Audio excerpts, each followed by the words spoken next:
All right, I have noon Mountain, 11 Pacific. This is Jay DeVoy. Thank you for attending today the presentation about understanding EMTALA.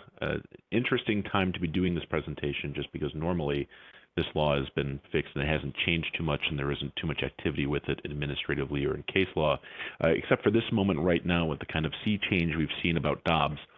Other colleagues within the firm, specifically Christy Kimball in the Salt Lake office and Ali Jalander in Boise, have been really spearheading the research that we've done on Dobbs and providing guidance on that. They recently did a webinar on it. It should be available on the Holland Hart Health Law blog, and I believe you can find it on YouTube as well. So if you have any Dobbs-specific questions, since it does relate to EMTALA, I recommend going there, and we're going to talk a little bit about it today as it relates to labor and decisions that were made this week by courts in Texas and Idaho that directly relate to the applicability of state trigger laws that took effect in the wake of Dobbs and the federal litigation that's happened against the Department of Justice with respect to the conflict between the laws in those states, specifically Idaho, because it's right within our footprint, and a little bit of Texas as well, just because those decisions are in tension with each other, and it previews the fact that this is going to be a broader dispute that's going to bear itself out over the course of several months at this point, more likely than not. So I wanted to just flag that issue. Like I said, it's not a Dobbs presentation, but it is relevant. It's one of the biggest areas of change, not just for today. We, unfortunately, have reached a point where we can add a comma, so to speak, about the concern about the implications of Dobbs from EMTALA now that we have decisions from those courts, but it is only a comma. The sentence is not finished yet, and the paragraph is not complete either. Just going through this, I want to give a couple brief disclaimers. The first being the standard one that says general legal information. Some of you may be represented as our clients, but the attendance of this presentation in and of itself does not create an attorney-client relationship. That being said, we do have a question and answer area if you're accessing this on the internet so that you can add that information. If you have something that comes to mind, please feel free to type it in. I have scheduled this in a way to leave some time for questions at the very end. If they're very nuanced and specific, those questions are captured so that we can respond to you more substantively via email or through a phone call after the presentation. So please feel free to submit them as they go along just to make sure that you capture them and you don't want to forget it at the end of the hour. But at the same time, I don't anticipate talking about them until the presentation is complete, just given how much ground we have to cover. Continuing the disclaimer, this is just meant to be an overview. We're not covering every single scenario. Now, one of the issues that we're talking about with Dobbs too is there may be state laws that apply. There might be state licensing requirements and other obligations that aren't within the scope of this presentation. This isn't meant to be a one-size-fits-all and something that applies to every single situation. If you have questions that are unique to your operation, your hospital, or specific scenarios that they arise, they should come before qualified experts, individuals within the hospital, or your legal counsel as the issues come up. So the overview, we're going to talk about whom and when EMTALA will apply, the requirements for hospitals that are subject to EMTALA, what will happen for other hospitals that might be subject to EMTALA but don't have an emergency department, such as a specialty hospital or a post-acute or a subacute hospital facility that is meant for recovery that will receive patients as a result of a transfer once they've been stabilized, or even if they haven't been stabilized in certain circumstances. How to handle patients who refuse examination and unique cases that will happen there, such as when there's a psychological component to the emergency that presents itself. On-call responsibilities for the hospital and the hospital's obligation to have the best documentation that it can to justify the actions that it took, and in the event of some kind of administrative action or someone trying to file a lawsuit based on a violation of EMTALA, whether it's a different facility or a patient, there's documentation that would support the actions that the hospital took at the time and avoid or mitigate liability. The Emergency Treatment and Active Labor Act of 1986 is shortened to EMTALA. It's not a perfect acronym, but the key words are emphasized here to understand where it comes from. Like the Stark Law, EMTALA lives in the part of the Medicare Act with the other payment statutes. So it's 42 U.S.C. 1395 DD for reference. The Stark Law is 42 U.S.C. 1395 NN. So you're in the area where these have substantive legal requirements on to Medicare participating entities. Not all of them, since EMTALA only applies to hospitals. and specifically those with emergency departments that we'll talk about in a moment. But it has to do with the obligations that these entities have in order to receive Medicare funds. There are regulations that go along with it. Two of them are found in 42 CFR Part 489, and then the penalty portions are going to be found in 42 CFR 1003.103 and .106. And then relevantly, the portions that are within Part 489 are also incorporated in the Medicare agreement that the hospital will have with Medicare in order to be participating as a provider and as a condition of its relationship with Medicare and to receive those funds.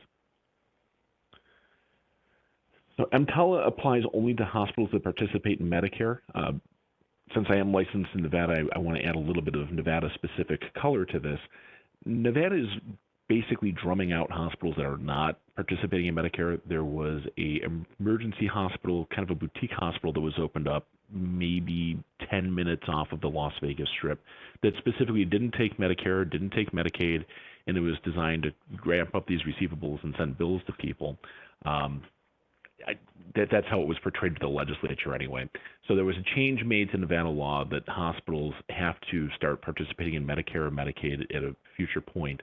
So the goal is that every hospital in Nevada is going to be subject to EMTALA in some capacity, whether that's because they have an emergency department or they have the obligation to receive transfers from hospitals that do have emergency departments.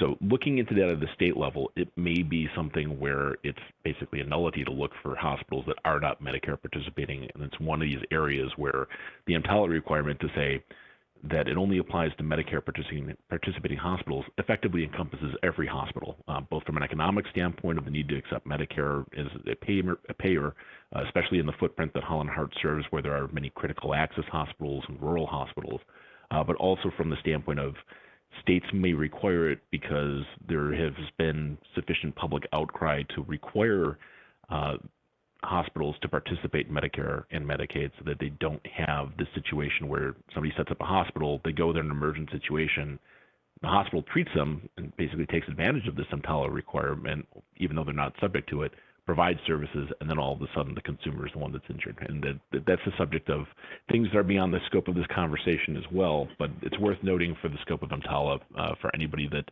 is looking to operate these kind of micro hospitals that have been springing up in other places, or outpatient hospitals, standalone emergency departments, and things of that nature.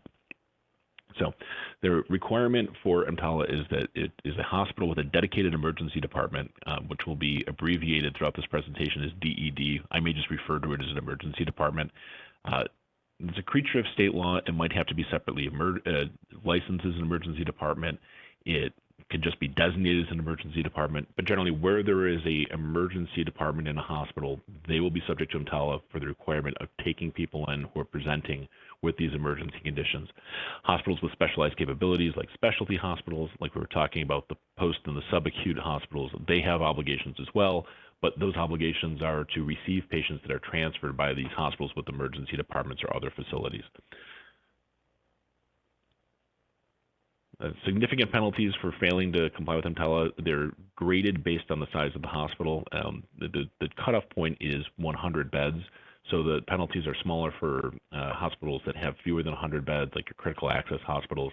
For major hospitals that have more than 100 beds, some of them having substantially more, the penalties are more than $110,000. And they go up every single year and are keyed to inflation, and there's a reset that should be coming in the next few months for the following year. So it could be substantial. It might not be as significant for bigger hospitals that have several hundred beds, but 100 beds seems to be the cutoff point that the regulators have decided upon in terms of assessing what their penalties would be. Other sanctions can include termination of the hospital's Medicare provider agreement, which can have a cascading effect of requiring the termination of Medicaid participating agreements and agreements with other payers. And the other penalties may be exclusion from Medicare or Medicaid, which even for a period of time less than indefinite, whether it's for 6 months or the shortest amount of time that can be used for becoming reinstated with Medicare, could be the kiss of death for the hospital. It's something to be very careful about. Additionally, there's the option for individuals to sue for damages. Even where there isn't necessarily a private right of action for EMTALA, it's a law that exists and sets what the standard of care would be, and plaintiffs have been successful for arguing that that sets what the duty of care is for the facility, and any breach of it is the basis for a negligence claim, saying that the hospital breached its obligation to the patient, fell below what its legally mandated obligations and duties were, and for that reason is liable for the damages that result from that. There's also the risk of being sued by other facilities that is noted here, where a facility might sue for its financial loss because of damages it suffered, for example, because it transferred a patient and the receiving facility erred in the process for receiving the patient, and as a result the patient was injured and the transferring hospital had liability for that. Simultaneously, a receiving hospital that is forced to receive a patient that is not properly stabilized, or is told the patient is properly stabilized and is not, that could be a basis where if that hospital that receives the patient suffers any liability, it can turn around and try to recover its damages from the hospital that made the improper transfer. The EMTALA requirements for emergency departments is when somebody presents to the emergency department, the patient must be provided with an emergency medical screening exam, stabilizing treatment for their emergency conditions, or an appropriate transfer of an unstabilized person. Specialized capabilities for other hospitals require that hospital to accept the transferred unstabilized person, and the hospital cannot delay exam or treatment or otherwise condition it to inquire about payment. This is basically a codification of the Hippocratic Oath, the first do no harm, and to make sure that the treatment is being provided without respect to where the payments are going to potentially come from, and even potentially requiring hospitals to provide uncompensated care. And there's also required signage that needs to be posted. One of the things that we have discussed previously, and I know that we have webinars lined up for, if we haven't had them already, is about Section 1557 of the Affordable Care Act with accessibility standards. And that was something that got some attention a few years ago before COVID, and then was also a mechanism by which the Department of Health and Human Services went after certain states. I don't believe it ever turned into lawsuits, but there were administrative actions threatened where the Department of Health and Human Services used this section to require states to remove conditions and obligations that could have been discriminatory in their emergency standards of care requirements during COVID. And that is something that's being applied more broadly to facilities. So there may be obligations for the signage that's required from EMTALA to post it in different languages and make sure it's accessible and readable to people who are in the community that will be using the hospital. Finally, the hospital has to maintain its required documentation for a period of 5 years. This requires an on-call list and an emergency department log of the individuals that come to the hospital. As noted before, EMTALA is triggered when a person comes to the emergency department, they request emergency care, and the person's not already a patient at the hospital. For patients who are already inpatient at the hospital, if their condition worsens, such as after open heart surgery or another major procedure, that does not trigger EMTALA. There should be policies and procedures in place for making sure that they get the care they need to treat that kind of worsening of their condition. This is oriented towards people who present to the hospital or on the hospital property seeking this emergency care and making sure they're evaluated to determine if they're a candidate for it. Hospitals without an emergency department have the obligation to receive transferred patients if they participate in Medicare, they have these specialized capabilities, and they receive a request for transfer from another facility. The definition of coming to the emergency department is very broad. It includes the hospital's main campus, the parking lot, the sidewalk, and the driveway. So for that reason, it's important for these areas to be well lit and monitored to avoid a situation where somebody has a medical condition and they collapse and they aren't found in the parking lot, or they aren't found in a sidewalk or some other area. So incorporating this into operations, if not the design of the hospital, is important. And in areas where there's more land to build a hospital, this can be more easily accommodated than trying to build it into an existing urban area. Certain areas are not considered part of the hospital for the purpose of EMTALA, specifically physician offices, residential facilities, skilled nursing facilities, and other entities that do not operate under the hospital's provider number. So if the hospital is using its NPI or its sub-NPIs to provide services, those areas are going to be subject to the requirements of EMTALA. But if there's a separate area on the campus that's the office of professional offices for medical care, that wouldn't be covered by it. So there's not an obligation to police the entire area for people who should be presenting for emergency care, but there is an obligation to be mindful of the surroundings.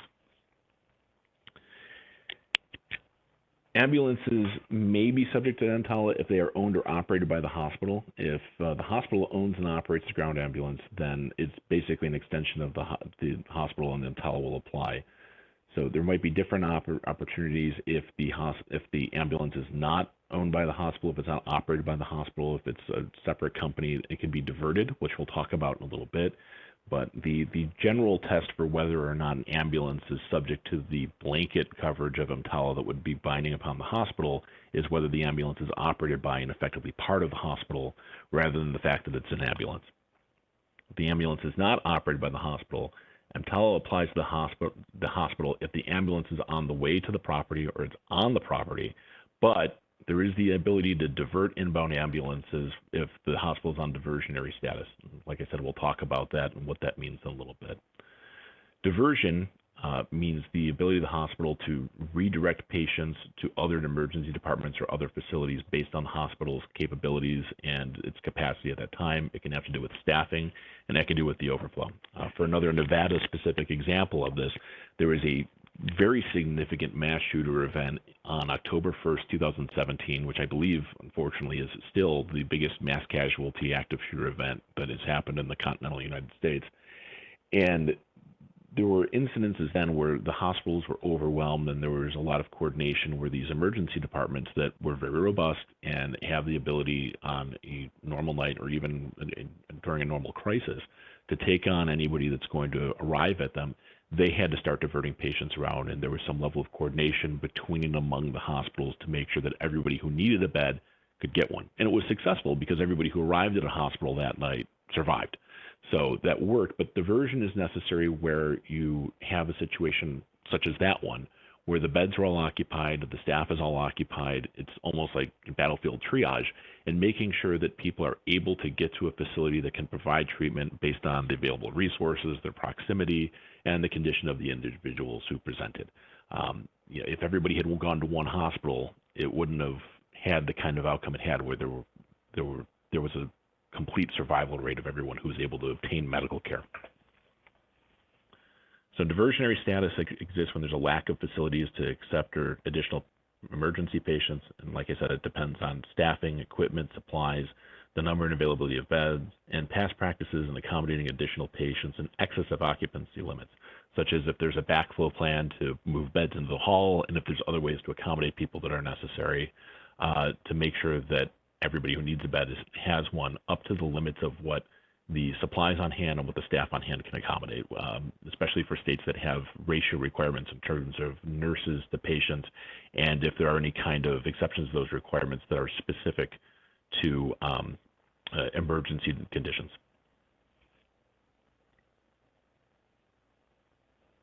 Generally for diversion, you can't divert everybody. If somebody presents to the emergency department, you can't just send them away, so it requires some proactive care. Specifically coordinating with ambulances, and this may be a good reason for hospitals to consider working with a network of other ambulance providers that they don't directly own. That's really more of an operational question and kind of a business and tax strategy question as well. But the benefit of being in that situation is the ambulance can be diverted away from the property so it doesn't trigger EMTALA. The treatment options can be discussed with the other hospitals and the crew, and it can help divert people to the correct hospital so that it doesn't trigger the EMTALA obligation to provide care that the hospital isn't prepared to do up to its normal standards to individuals that arrive at the hospital. Helipads. Not every hospital has a helipad, but it is treated effectively the same as the entryway to the emergency department would be in any other hospital. If somebody is brought in by heliflight or some other kind of emergency transportation, the individual is treated the same as if EMTALA would apply, despite the unique nature of the transportation. EMTALA would apply to that. There would have to be the emergency screening exam to screen for any kind of emergency medical condition and an appropriate stabilization and an appropriate transfer, especially for the kind of things that would happen that would require helicopter evacuation. If another facility has examined the person and the hospital's helipad is used merely for transportation, EMTALA does not apply, especially if it's going to be for outbound transportation, but there are exceptions to this. Number one, if the person's condition deteriorates at the helipad, that triggers the obligation to provide that stabilizing treatment that's necessary under EMTALA. And secondly, if the patient makes a request for examination, or if another person makes a request for examination while the patient is on the helipad, that triggers the obligation to remove the patient from the helipad and make sure that they're into the emergency department. How that's done for hospitals that have helipads should be covered in the policies and procedures. It should be a subject of training.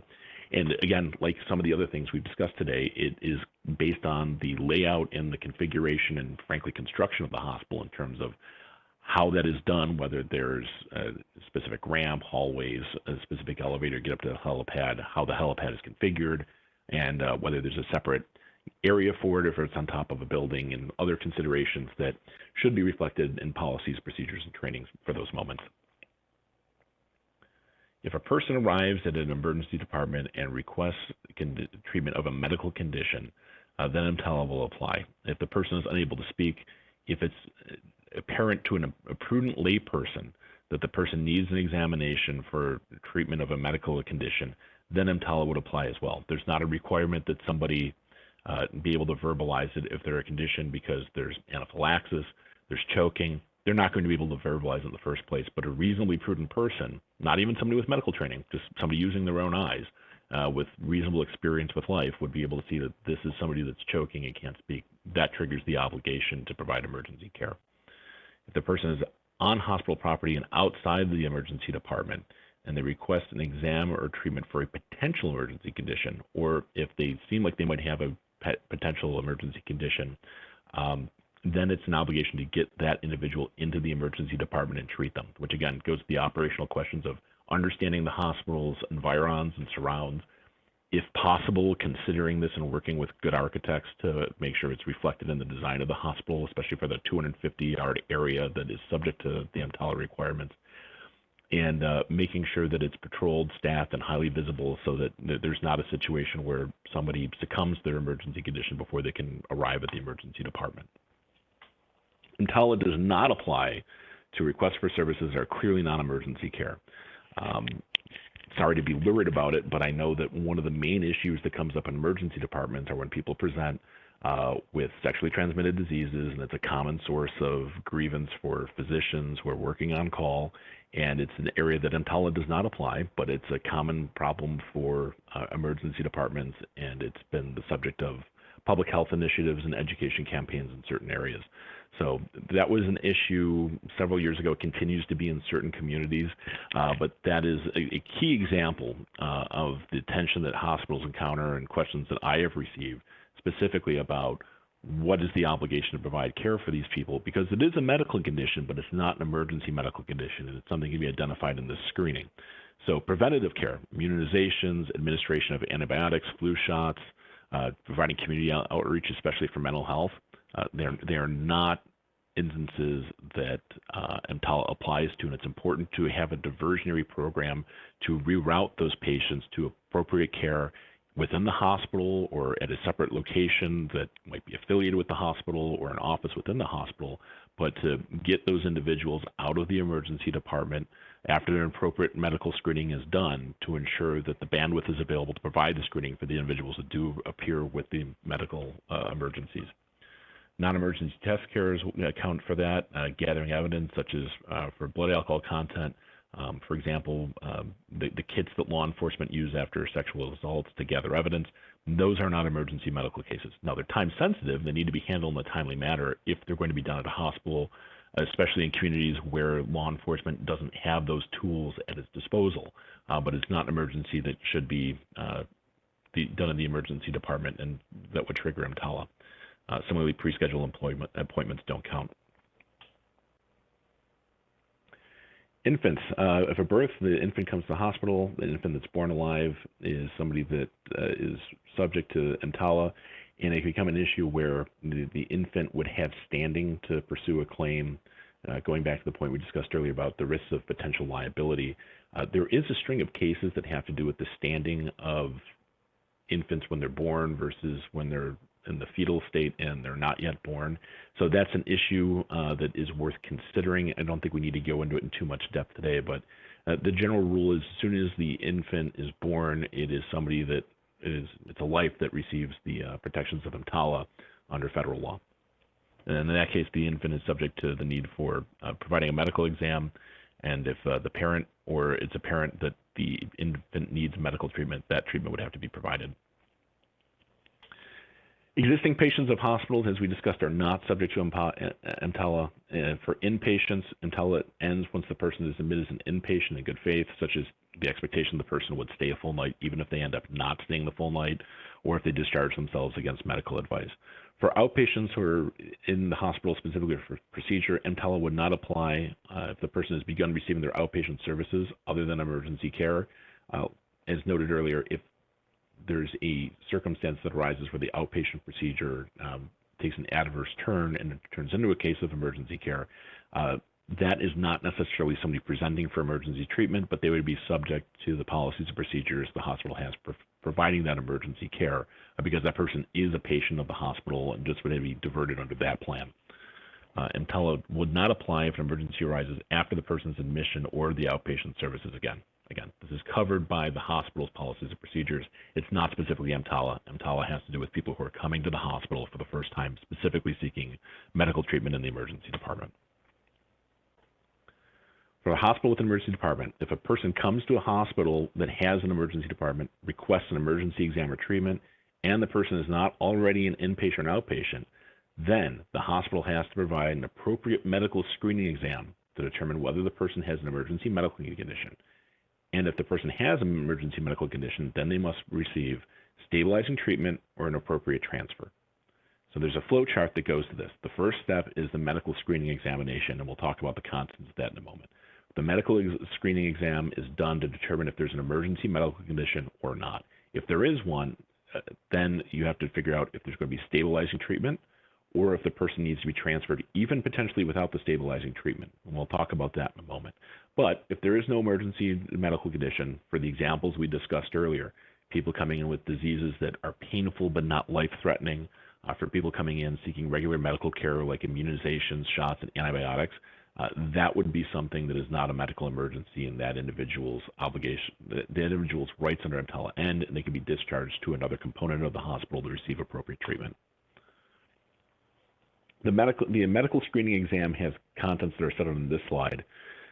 It needs to be performed by qualified medical personnel, which we've abbreviated as QMP.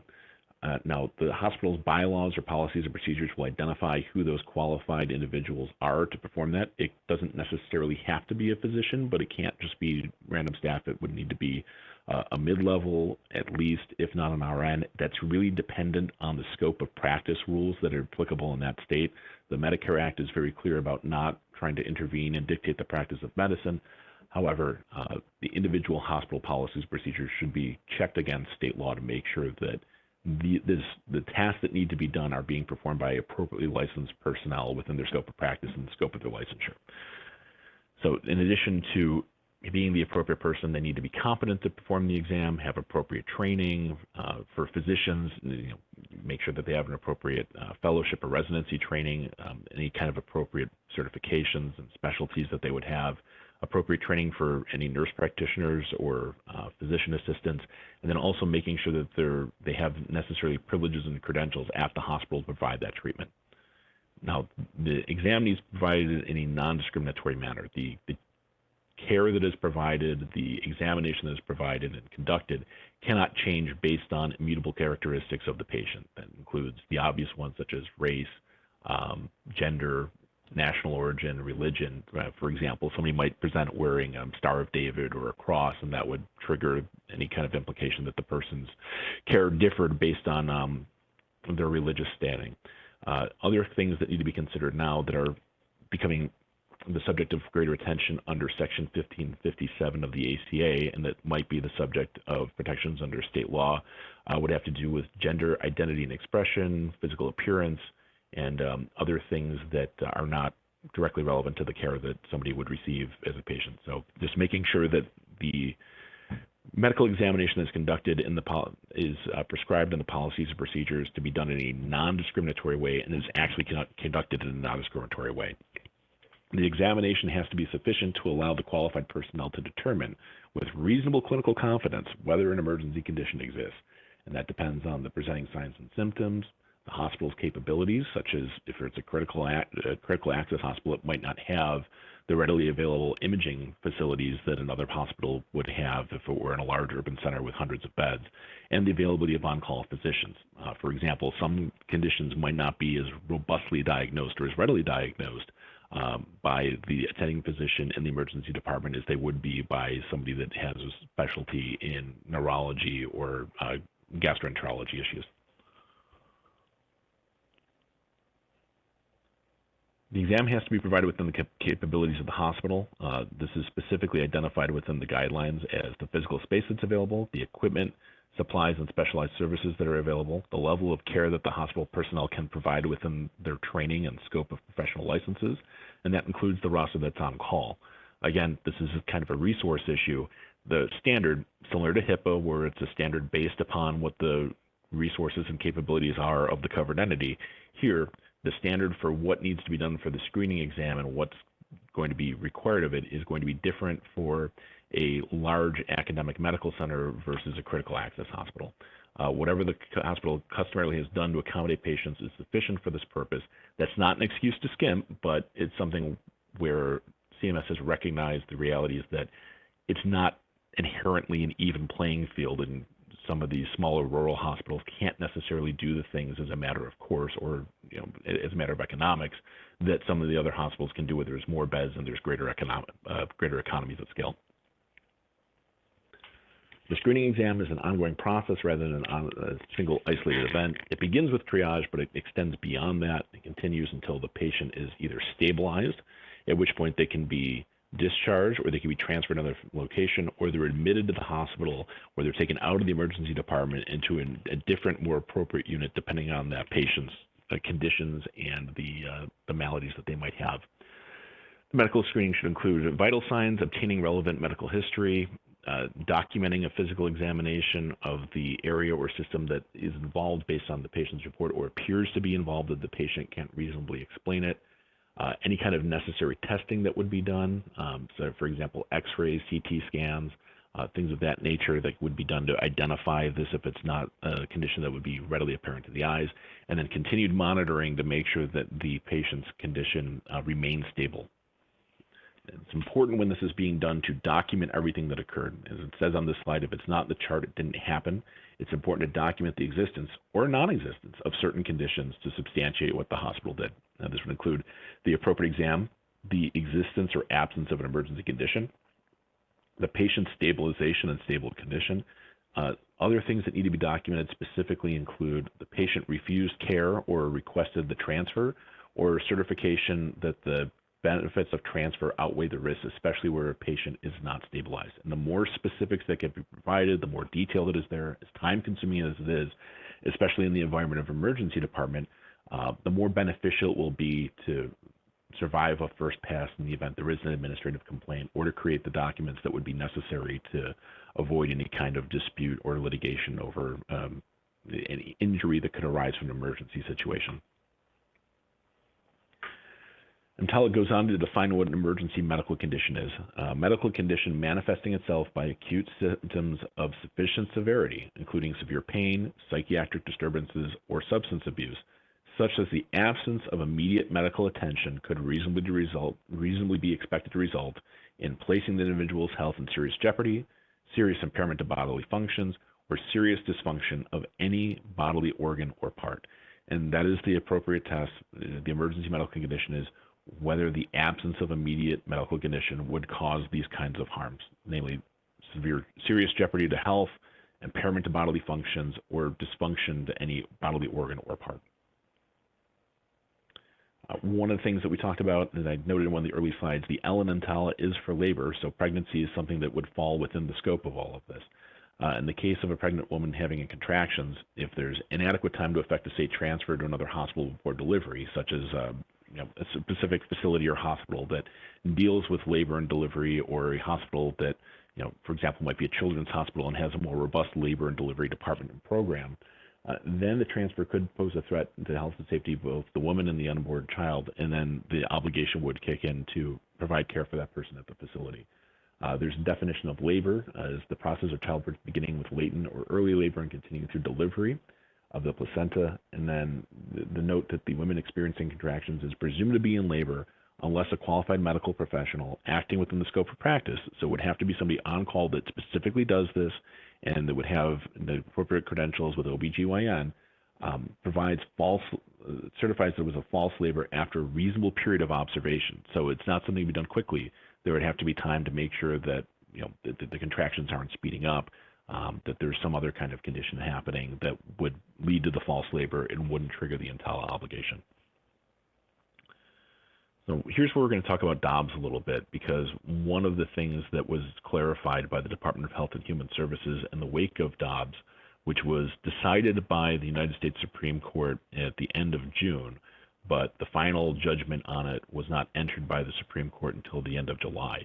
So there was a legal window that we don't need to get into Supreme Court procedure here, but it's legally significant because the date that judgment is entered by the Supreme Court is what triggered these trigger laws in other states that restricted or prohibited abortions in many, if not all, circumstances.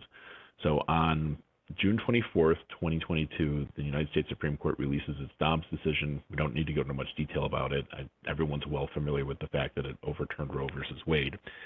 A little bit after that, on July 11th, the Department of Health and Human Services issued guidance in an email to all medical providers that were on its distribution list, stating that state laws or mandates that conflict with EMTALA with respect to the provision of an abortion as stabilizing emergency medical care were invalid, and that the federal law would preempt state law, and the federal law would be supreme over state law due to the supremacy clause of the United States Constitution.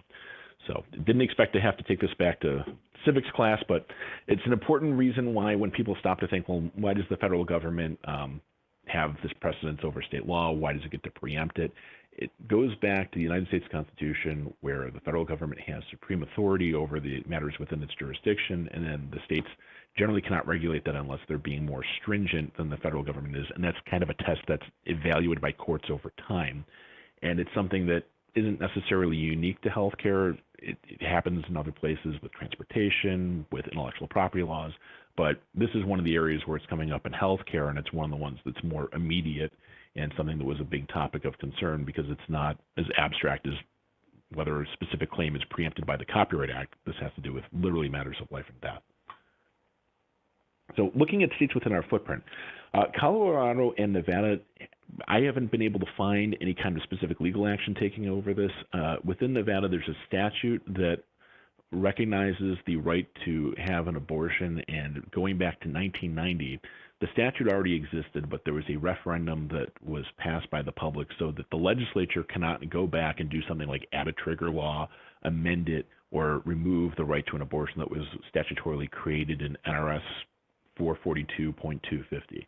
That would have to be done by public referendum, and it's a lengthy process. Normally it requires 2 votes to get something done. So it would require a public referendum, specific language have to be voted on, and the mechanism to do that, even if there was a very concerted effort in Nevada to have one of these trigger laws take effect or to reduce or limit the right to an abortion that's created by state law, even if that existed, and I don't get the impression that it does, it would take several years to complete and have ample time to inform the public and ramp up participation on that. Looking to Utah, there was a trigger law that was going to take effect. Planned Parenthood filed suit to enjoin its application, and then a Utah judge granted a temporary restraining order against that trigger law's implementation, and then that matured into a preliminary injunction, which means the court is blocking that statute from taking effect during the pendency of the lawsuit. Generally, there's circumstances where that can be limited, but that's beyond the scope of what we're discussing today. And Utah Planned Parenthood has been successful thus far in blocking the implementation of the trigger law. In Idaho, a federal court just ruled yesterday that the guidance that was issued by the Department of Health and Human Services supersedes Idaho's trigger law to the extent there's a conflict between the two. So it was difficult to find good reporting of it. It's a very lengthy decision that we can make available on our website if people are interested in seeing it. But the issue that was before the court, and they tried to draw it as narrowly as possible to avoid a bigger dispute about the powers of the federal government versus the states, was that where there is a conflict between the obligations to provide stabilizing care under EMTALA, the obligation is to do that and to disregard the state law because the federal law takes precedence over it, going back to the supremacy clause issue that we were discussing earlier. So the ruling isn't a broad sweeping ruling. It's not going to apply to individual clinics or individual OBGYN practices that might be in the state of Ohio. It's limited to the specific EMTALA issue where it conflicts with state law, and the court said where there's a choice to violate federal law or a choice to violate state law, there's an obligation to comply with federal law, even if it means violating the state law in this circumstance. So the Idaho court has entered this as an injunction. It's not a final ruling on the case. The ruling is adopted right now while the case goes forward. The government might enter some kind of consent decree or other settlement with the state of Idaho. I'm not politically familiar with where that might go within the state. But as of right now, the trigger law remains in effect, except for this one provision where it can't be enforced because it's in conflict with EMTALA, which takes us to a different result in the state of Texas, which occurred on Tuesday of this week. The state of Texas sued the federal government to enjoin or block the government from enforcing its guidance regarding EMTALA in the wake of Dobbs and prescribing that abortions would and have to be used as stabilizing medicine in the event of an emergency under EMTALA. And what happened in this case was that the court decided that on administrative procedure grounds and for other reasons, the guidance that was issued by the Department of Health and Human Services exceeded the scope of EMTALA, exceeded the scope of what it was capable of doing. It constituted a final agency determination that under the Administrative Procedures Act, the court found was deficient in several ways. So there's tension between the Idaho decision and the Texas decision. The Texas decision actually specifically referenced the arguments and the claims being made in the pending Idaho case that had not been decided when Texas had been. And it seems like Texas maybe was trying to influence Idaho by being decided a little bit before then.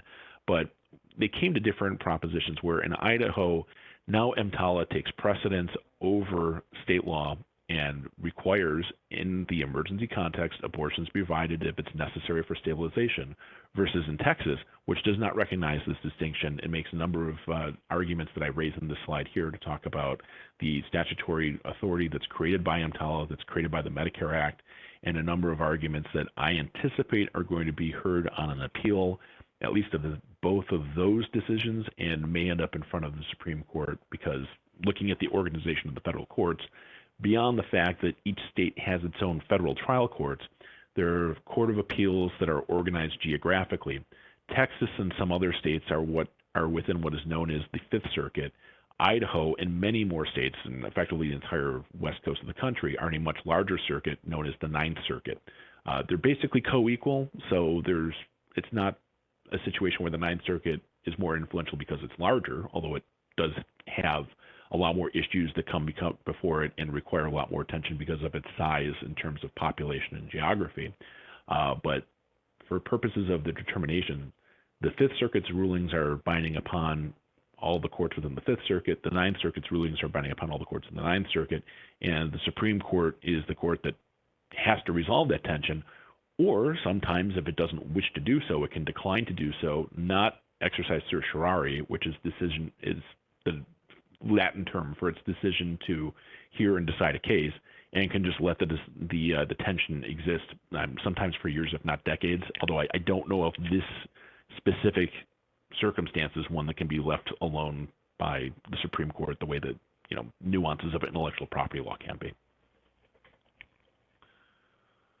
Psychiatric conditions, in addition to labor, they qualify under EMTALA, and the standard for that is whether an individual is expressing suicidal or homicidal thoughts or gestures that are determined to be dangerous to the patient's self or others. Another emergency medical condition is substance abuse, which is where if an individual meets the definition because the absence of medical treatment may place their health in serious jeopardy, and intoxicated individuals frequently have unrecognized trauma. Alcohol is a classic example of this. Some people have drank so much that they might have elevated their blood alcohol level to a point where medical intervention is necessary. There was a great podcast on this recently on Huberman Lab. It's not affiliated with Stanford University, but I believe his name is Andrew Huberman. He runs a laboratory at Stanford. He did a very deep dive on this, talking about the way that alcohol adversely affects every single cell, and it affects the hippocampal processes for memory making, which is why people don't have great recollections when they're drinking. They don't remember things. They do things where they're not thinking and realizing that they shouldn't get in the car, shouldn't get in the pool, shouldn't swim in an ocean. And for that reason, that's why there's the risk of unrecognized trauma, because the memory encoding function is inhibited by alcohol. So it's something that should be of particular concern to emergency departments when individuals are presenting with significant amounts of alcohol, and maybe require further examination, because not only can the individual not effectively communicate about their condition and what they're feeling or not feeling, but they may have no recollection of it whatsoever. So it's important to do a second look on people who are having that condition as well. For non-emergent conditions in the medical screening exam, a hospital needs only perform a screening exam to rule out emergency conditions based on presenting symptoms. If the patient has a request that a medical condition is not an emergency in its nature, the hospital is only required to perform a screening that would be appropriate to determine that the individual does not have an emergency medical condition. They can stop right there. In the case of an obvious non-emergency situation, the person's statement that they're not seeking emergency care, along with brief questioning by a qualified medical practitioner to make sure that the individual doesn't have something that can be ascertained upon reasonable inquiry, is sufficient to rule out an emergency medical condition. And as noted at the bottom, this is a circumstance where what happened and the non-existence of these conditions needs to be documented. Because if there is something that comes up later, even if it's not an emergency condition that existed at the time, if there's not documentation saying, we assess the patient, we ask the questions, we ask the following questions of the patient, here are the answers that we received, and to establish that there was no emergency condition, then it's a matter of the patient's word after the fact, regardless of what actually happened, against an absence of documentation. And as noted, if the medical screening exam reveals that there's no emergency medical condition, then the obligations under EMTALA end. Now, if there is an emergency medical condition, then the hospital has another decision tree to confront. It has to provide stabilizing treatment or an appropriate transfer to a different facility. And a summary of this decision tree is found on this slide.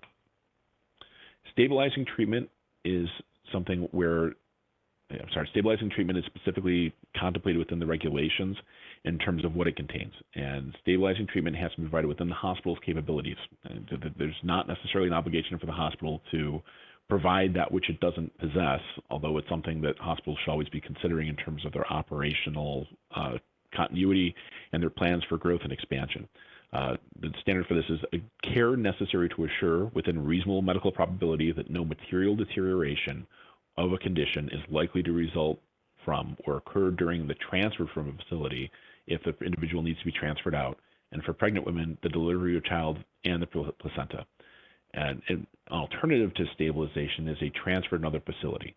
And it can be either a transfer to a facility or a discharge. Discharge, we all know what discharge is, but it falls within the umbrella of what would constitute a transfer.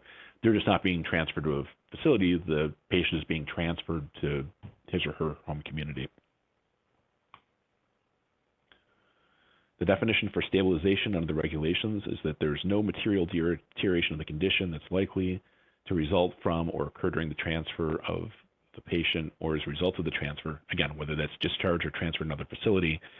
And then what counts as being stabilized is that emergency medical condition has resolved, even though the underlying medical condition may persist, such as with a heart attack. There's going to be significant cardiological damage, but the risk of immediate death has been abated. For psychiatric conditions, the person is protected and prevented from harming themselves or others. Temporary restraints may be used. Depending on the laws of your state, there's also the potential use of sedatives and other chemical restraints that could potentially be used in addition to physical restraints. But that is, again, a state-by-state issue just because of the pharmacopoeia issues inherent in doing that.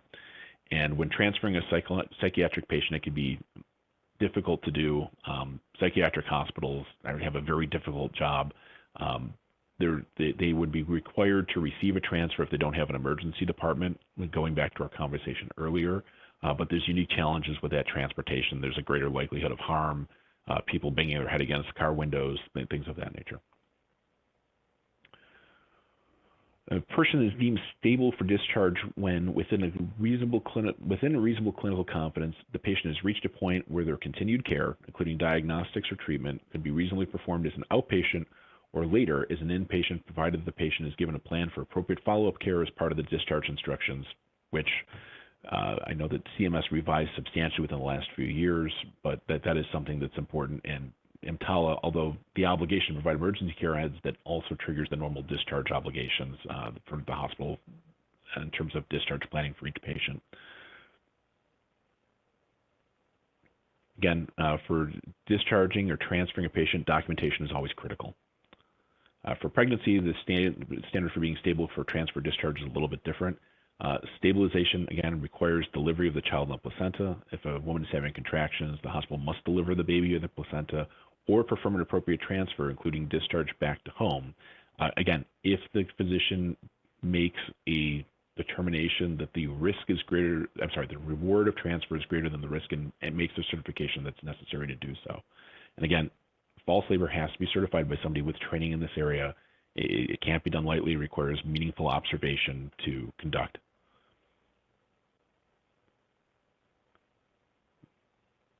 Stabilizing treatment, again, is relevant to the hospital's facilities. It's something that doesn't require every hospital to do what can be done at the very tippy top of the spectrum and at the sharp end of the grid in terms of what's capable and what resources the hospital has available. And if the hospital is not able to stabilize a patient within its capabilities, it should be the patient needs to be transferred. An example of this would be the standalone emergency departments that are well equipped to handle maladies like broken bones, provide x-rays, provide sutures that are needed for cuts. But if somebody were to present it with stab wounds or a gunshot, they would need to be transferred to a more intensive trauma unit. And the flow chart for this determination is on this slide. The stabilizing treatment needs to be performed so this patient is stabilized or admitted, and in that case, EMTALA ends, but there's still the obligation to provide continuing care. If the patient is not stabilized, then the stabilizing treatment needs to be continued, or there needs to be an appropriate transfer, most likely to a higher standard or higher level of care.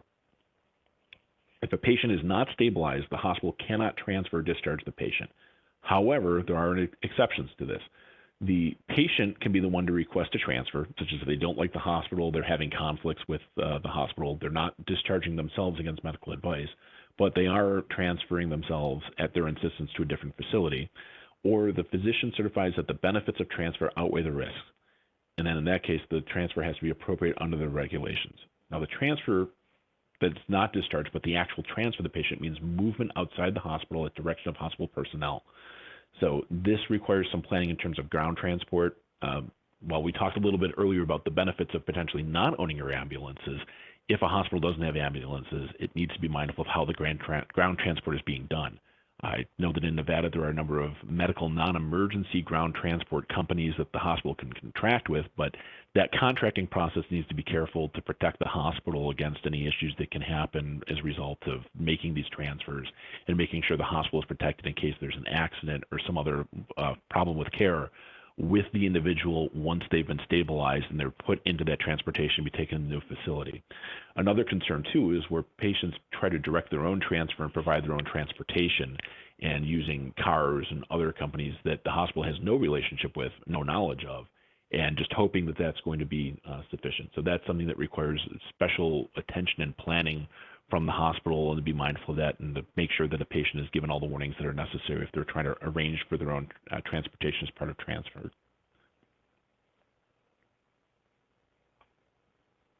Now we're coming up on the hour, so I'm just going to go ahead and try to hit some of the highlights for these other pieces. The physician certification that's needed for transfer, the physician has to sign a written certification that summarizes the reasons, the risks and benefit of transfer, state that based on all the available information, the medical benefits of transfer outweigh the risks of doing so, sign a certification of those facts, and it has to be done contemporaneously. The certification cannot be backdated. It has to be something that's completed on the spot. So it creates additional time to do this, but for the reasons we've discussed, the more information, especially for complicated cases, the better in case of an adverse outcome. If the physician isn't available, the physician can be consulted, and qualified medical personnel can make this determination. But again, that's a creature of the hospital's policies and procedures and best practices and state law with respect to licensure and scope of practice. Transfers need to be appropriate. The transfer needs to reduce risk. It can't maximize the risks, such as discharging the person from a level 1 trauma center to a less robust hospital if the person is having significant trauma. The transferring hospital has to contact the receiving facility and coordinate care, similar to the diversion activities that we were talking about earlier, and make sure that the receiving facility has agreed to accept the patient and document that. Make sure that there's documentation that the transferring hospital is sending the patient to a facility that's agreed to accept that patient, so that there's not a moment where somebody drops the baton, so to speak, and the patient has been transferred and taken out of the hospital environment, especially if unstabilized, and being taken to another facility that isn't prepared or ready or hasn't agreed to take the patient. And that can lead to the kind of liability moments that we discussed at the beginning of the presentation. And here we talked a little bit more about ground transportation for patients and the moment of transfer. Just trying to finish up briefly, we want to talk about patients who refuse examinations, treatment, or transfer. The hospital, to discharge its obligations under EMTALA, have to offer the examination, the treatment, or a transfer, document what it does, document the risks and benefits that are explained to the patient, especially about transfer, whether the patient is going to discharge themselves or is seeking a transfer, and then document a basis for refusing any kind of transfer that might be the patient refusing the transfer that's recommended by the hospital. And then the hospital needs to take reasonable steps to make sure that the refusal of the patient is in writing, ideally signed by the patient. This is fairly often in these cases where patients discharge themselves against medical advice. And what will happen is the patient will sign a document, ideally, or sometimes they're at least presented with the document, and alternate signatures can be provided to say that this was presented to the patient, I saw this happen, he refused to accept it, refused to sign it, and somebody else can give that attestation. So at least there's confirmation as to what happened, who witnessed it. Now, an important thing under EMTALA, because this is intended to be payer blind, a hospital cannot coerce anybody to refuse care, and similar to the prohibition in Medicare that there can't be kind of financial incentives to reduce the care that's provided or to limit the care that's rendered to a patient, a hospital cannot coerce a patient to refusing care or leaving the hospital by informing them they might be financially responsible for their care, or that the care would be free or at a lower cost at a different hospital. And this can be very difficult to have these conversations with patient.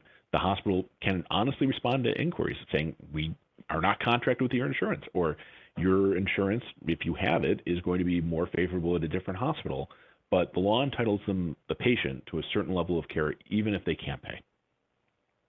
And again, related to that, there cannot be any delay of treatment, there cannot be any discouragement of treatment. There can't even be a pre-authorization from the insurer until after the screening examination has been conducted and any necessary stabilizing treatment has been provided. Related to the points above, the hospital cannot suggest to patients that they should leave the facility. They could or should obtain services elsewhere at less cost, and that the insurance might cover the treatment, which that last point is potentially true anywhere if the insurance deems it to be not medically necessary, or if there was some issue between the insurance company and the hospital with respect to the services that were performed and how that was communicated. So that is something that needs to be contemplated in making sure that while the patient's questions about payment can be answered, answers can't be suggested, and there can't be any recommendations about what to do. However, the hospital can do things like follow a registration process, and what can happen is if the patient goes through registration, the hospital can then, after the stabilization activity, get the information about payment, get the information about insurance, get a Medicare or a Medicaid card, and make sure that the hospital is ready to proceed to payment once that point is appropriate.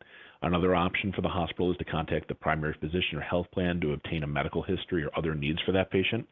And if there's a family member or other knowledgeable person, such as a parent available, they can answer questions about payment as well. And I'm just going to try to cover this last point here about transferring to a hospital with specialized capabilities. The hospital with the specialized capabilities has to accept the transfer if it has capacity, such as beds available, staff available, supplies and equipment available, which can be difficult in moments like what I talked about earlier with the mass casualty event that happened in Las Vegas in 2017. If the transferring hospital has similar capabilities, it can refuse the transfer potentially, but it needs to document its reasons for doing so and be careful in doing so. If the transferring hospital admitted the patient as an inpatient, then it can refuse the transfer, or if the transfer is outside the United States. If there is an improper transfer that is made, normally by the recipient hospital, it will report that there was a problem with the transfer, such as there was no agreement to receive the transferred patient, and there could be potential consequences and liability for that. This is designed to penalize and discourage dumping of patients, hospitals refusing emergency care by opting, instead of stabilizing the patient, to make a transfer instead, and taking other action of that nature. There's also on-call obligations that hospitals have to make sure that there's a list of individuals who are providing on-call services at the times that are necessary to provide this emergency coverage under EMTALA. There have to be written policies and procedures to respond if specialty or on-call physicians are not available, whether to get other care or to according to transfer, or to provide some form of backup in case the hospital is unable to get qualified emergency personnel to respond to the circumstances. Now, as a matter of federal law, this is different based on hospital bylaws and policies and procedures, but not all medical staff members are required to take call. On-call lists should be maintained by individual, not by group. You need to know the head count of who was there. The hospitals can require individual physicians or other providers to reply within specific times. Depending on what the payment rules are or local laws are, the hospital can authorize use of telemedicine to provide this kind of coverage. A physician can come to the hospital if they don't have a patient sent to the offices, and the physician could potentially send a mid-level to provide this call as well. But the important thing is to make sure it's documented and maintained by the hospital and not done on an informal basis. Now, there's potential penalties for physicians who don't respond to call. So for that reason, having robust policies and procedures and bylaws in place to make sure that these policies are followed, to make sure that on-call physicians perform the services that they promised that they're going to, and that there's appropriate sanctions and penalties, including potential losses of privileges, other sanctions, or even reports to the National Practitioner Data Bank in the event the physician doesn't discharge this obligation. We talked a bit more about it. The documentation, this is an example of the form that needs to be kept under EMTALA. Again, as we discussed earlier, it may be necessary, or recommended at least, to make this available in different languages if the hospital is located in an area that is drawing its population from people who speak languages other than English. And we talk about the contents of the EMTALA sign. That information can be found from the Department of Health and Human Services and CMS as well. Bit more about documentation, the requirement to keep records for 5 years or more, and then the penalties are substantial. Like any other government investigation, the best approach tends to be to, as our colleague in Denver who does a lot of white-collar work calls it, Greg Goldberg, he describes it as aggressive cooperation with the government to make sure they get everything that they want, to bend over backward to show everything. And if nothing wrong has happened, or if there's been full compliance with rules, then there will be adequate documentation to show that, and there will be ample opportunity for the government to see that. And it's a key opportunity for the hospital to differentiate itself from other operators that might be withholding information or trying to conceal circumstances and facts that actually existed. And again, our recommendation for this is to document everything.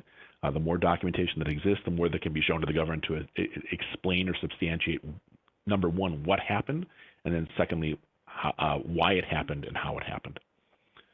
So we talked about this as kind of a summary of the points that we went over about avoiding penalties based on circumstances, knowing when EMTALA applies, knowing the proper standards that we talked about providing this screening by qualified personnel and identifying emergency services, providing stabilization, not delaying, not discriminating, being careful of these opportunities for breakage, whether it's a patient demanding their own private transportation in the event of a transfer, being careful about inbound ambulances, especially when they're ambulances that are beyond the hospital's control, and investigating requests to transfer to your facility, especially if it's a specialty facility and not a general hospital with an emergency department. In the case of suspected violations, the hospital's policies and procedures should speak to how this is to be done, with sanctions and penalties imposed on any staff members that are in violation of those policies and procedures, including loss of privileges and credentials, using the hearing process that should be prescribed within those documents. Now, there's no obligation to self-report your own violations, but because of the ability to report transfers that are in violation of EMTALA that was discussed on a prior slide, if there's a circumstance where there was a problem with the transfer or something else that seems likely to result in the report to the Department of Health and Human Services or result in litigation, it may be prudent to self-report it just to try to set the narrative in advance and to avoid any kind of surprises in terms of what information is provided to the Department of Health and Human Services. It's not required, but in certain circumstances, it can be recommended in order to avoid being on the back foot of an adverse event. So in short, you will probably be okay if you establish appropriate policies and procedures, implement them, do what is best for the patient, and document the actions that the hospital took and the reasons for taking them. We have some additional resources in the final slides here. We refer to the regulations, the rules, and some materials that my colleague, Mr. Stanger, has put together over the years. My contact information is at the end for some questions. I have some very specific questions at the end, and I know we're a little over our time. So I am going to just look at these very briefly. If there's any other questions, please enter them or contact our team so I can receive them via email, or you might be able to enter them within the feedback form as well, and we can make sure we respond to them. The two questions that I've received. One is, if patients go directly to labor and delivery, which is not uncommon when having symptoms in pregnancy, including emergency, then EMTALA does not apply. So it depends on how the hospital is configured. If labor and delivery is its own department and they're an inpatient there, then they would be an inpatient or they'd be at that department for an outpatient visit. And as discussed earlier, EMTALA wouldn't apply to that. Now, if there's a circumstance where they end up in an emergency, then they might need emergency care in the emergency department, but EMTALA has to do with people who are on the hospital property or at the emergency department presenting with those conditions. So if they're going directly to labor and delivery, whether it's to see a physician who has credentials at the hospital or for something that might be planned as outpatient or a planned inpatient visit, that puts them in the patient bucket and not somebody who's going to be subject to EMTALA. Now, if the patient is arriving in labor and they go to the emergency department and not labor and delivery, then EMTALA would apply, but once the person is stabilized and put in the proper part of the hospital on an outpatient or inpatient basis and becomes a patient of the hospital, so to speak, then that would discharge EMTALA. The second question is, do the requirements to inform patient of out-of-network, out-of-pocket costs ahead of time conflict with EMTALA financial information limitations? That is a mouthful. I would like to respond to that one via email just because there are some limitations and exceptions to the No Surprises Act that I admittedly have not looked at in as much detail as EMTALA for the purposes of today.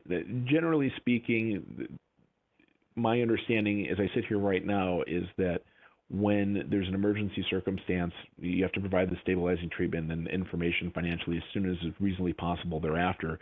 I mean, normally a lot of the No Surprises Act regulations that I work with my clients with a lot, they have to do with planned elective procedures or even non-elective procedures that are planned in advance.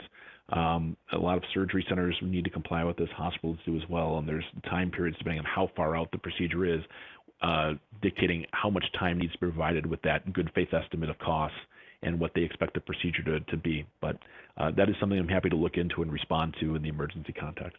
So I'd like to just hold it open for one more moment in case anybody has any questions they'd like to type out in the chat box. But if there are no others, please contact us. Again, my contact information is on this last slide here, and there should be contact information in the emails that you saw and responded to in agreeing to come to this event. I got one other question. With patients that have been triaged and then do not want to wait to see a physician, do you recommend doing an AMA form for signature, or do you recommend documenting as left without being seen?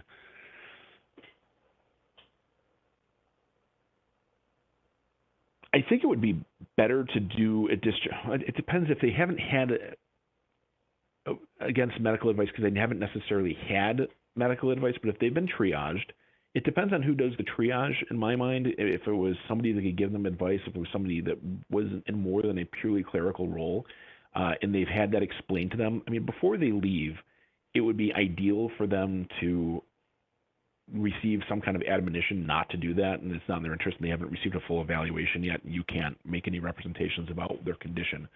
So it really depends. So the patient does not want to wait to see a physician. It really depends almost on the level of interaction that you have. Now, if a patient just gets up and wanders off and walks out the front door, then there's no opportunity to give them the AMA admonitions and have them sign anything and warn them about these kind of things. So getting that information in front of them when they're in the emergency department as soon as possible seems favorable because it allows the emergency department to more rapidly escalate to giving that AMA paperwork and warning the person about the preference that they stay and receive their treatment. So if somebody were to see a patient walking out the door, they could be run down, they could be shouted down, told to come back, we need to give you your paperwork. But a circumstance where somebody just walks out, that seems closer to leaving without being seen versus if somebody says, I'm not going to wait for a physician and they're having some kind of confrontation about it, then that's the opportunity to give the paperwork and document them as leaving without medical advice because they're having that interaction.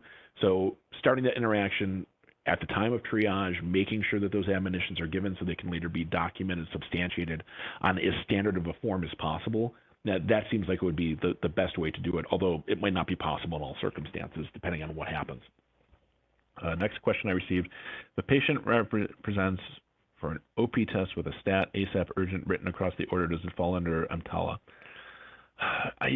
Diagnostic tests don't necessarily do that. There's some other information that we would need to answer that. So if they're presenting for a test and it's stat, ASAP, urgent, if it's not in the emergency department, I mean, if they're an existing patient, if it's outpatient, inpatient, that wouldn't necessarily trigger EMTALA. They have to be there seeking emergency treatment, and it depends if the test with the order, if the patient is asking for a screening, that seems like asking for screening, which would trigger EMTALA, that seems different than presenting with a test that says the test is urgent. So that is, I think, all the time that we have for these questions. I appreciate them. I think the answers kind of identify how fact-specific these circumstances can be and the need to make sure that you have all the facts and you can ascertain them quickly because it can be a very weighty and costly issue. And EMTALA doesn't apply in all circumstances in all situations. But generally, if there's an individual presenting at the emergency department, and that's going to be most of the cases where you would have any question about EMTALA applying, that would trigger that law. But for some of these cases, the more information about is this person an existing patient, are they showing up with an emergency, is the test itself an emergency, more information would be needed, and hopefully the patient will be able to provide it in those circumstances. So I want to thank everyone for their time, their excellent questions, and their patience as we went a little over, but wanted to make sure we covered everything. And looking forward to seeing any further questions I receive by email, and hope everyone found this useful and informative. Thank you.